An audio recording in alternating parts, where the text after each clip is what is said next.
Who you're running with in life makes all the difference in the world. It says in Hebrews 6:12 that we do not want you to become lazy, but imitate those people through faith and patience have inherited all the promises of God on their life. I want you to look at the mentors in your life. Do the people who speak directly in your life the most are these people that when they have warfare or attacks come against them, that they push on through? You know, have you noticed that when critics come against them, they push on through? When an infirmity or a sickness or a hard time in finances come against them, do they push on through? These are the people that you need speaking into your life. Now I want you to look at your friends around you. You know, are these people that whenever something comes against you, do they have the woe is me mindset and they pull you back with their negativity? Or do they say, come on, get yourself up and help push you through that situation? What the Lord is wanting you to do is surround yourself with people of faith. You know, it said in Hebrews 6 that you need to be around people of faith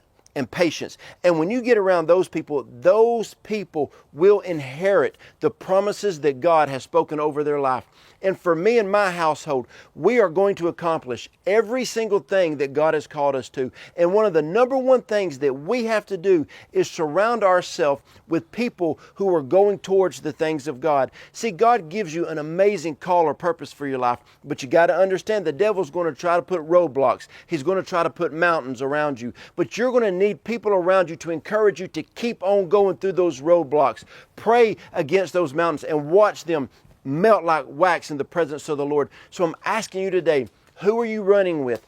Who is around you? And keep going. And sometimes, I hate to say it, negative people and toxic people that are around you are the ones holding you back from your breakthrough. Who are you running with in life? That's why the people that I surround myself with are winners in life. They're people who are positive and going towards the things of God. So look at who's around you and go for all that God has for you.